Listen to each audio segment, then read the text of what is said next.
Hey everyone, and welcome back to another video. And in this video, I'm going to be going over this Samsung CU7000 TV remote tutorial. Now this video is going to be particularly useful for individuals. Let's say that you just got your Samsung CU7000 TV. How do you actually go ahead and use the remote?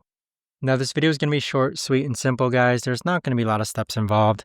So the first option that we have is obviously the power button, which is located on the upper left-hand corner. So this is obviously going to power on or off your TV. The next thing that we have is this, it looks like a 1, 2, and 3.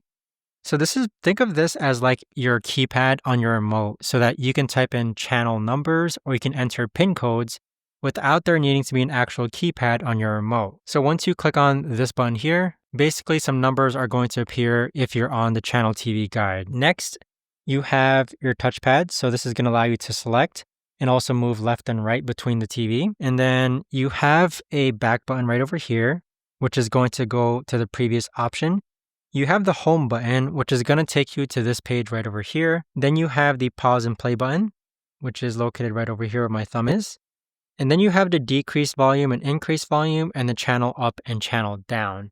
Now, what a lot of people don't know about is that if you press the volume button, that is actually going to mute your TV. So if you press on the volume button, that's going to mute your TV. And then if you press on the channel button, that's going to bring up your channel guide if you're on Samsung TV Plus. And then towards the bottom, we have different shortcuts for Netflix, Samsung TV Plus, Prime Video, and Disney Plus.